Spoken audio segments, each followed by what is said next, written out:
normal kanyam banangish no creativity she should ngane should kwang should be ne kantin konde kon kangach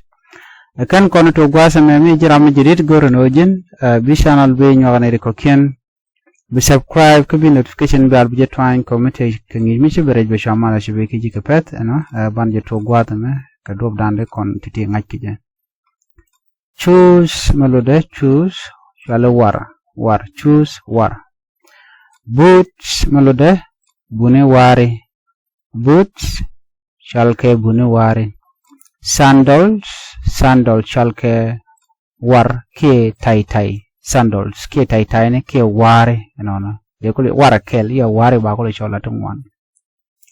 socks lodani shurab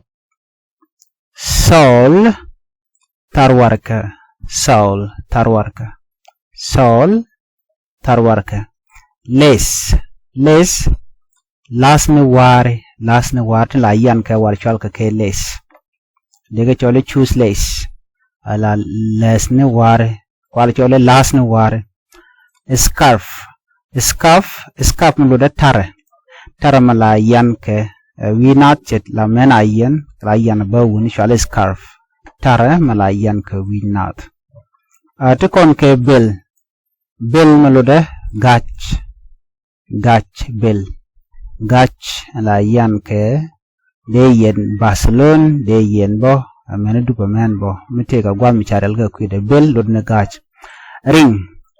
e nyang yet chale ring nyang yet necklace kwat ngwak chale necklace earring dol taduno chejen earring ke de kon cholo no ke dab ni jisne okay dab chan me chut bane cholo dab ni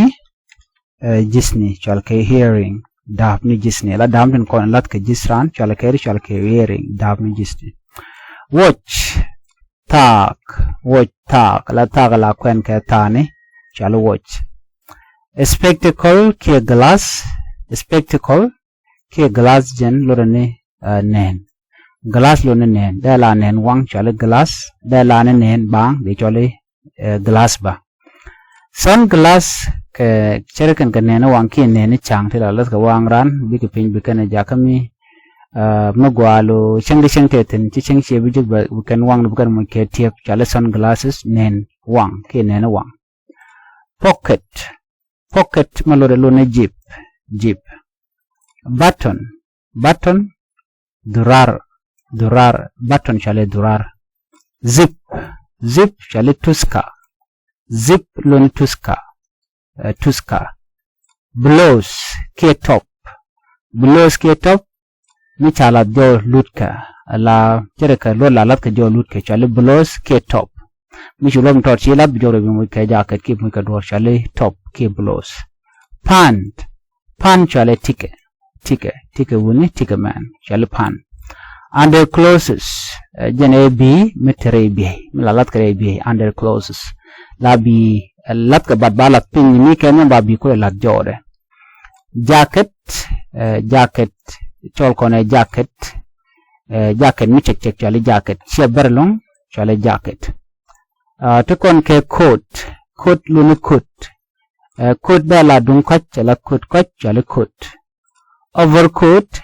e kun mi cek che bare wene jen chale overcoat don la pega cek chale kun mi cek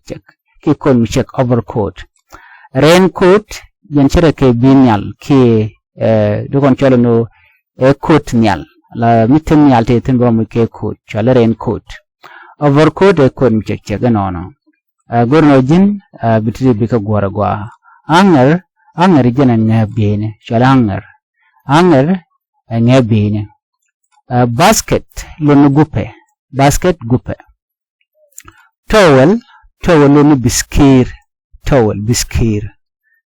takon ke dress lot me barbar chale dress lon me barbar chale dress gorno jin bi chalam je support ban yo jek kangi den biata kamal bye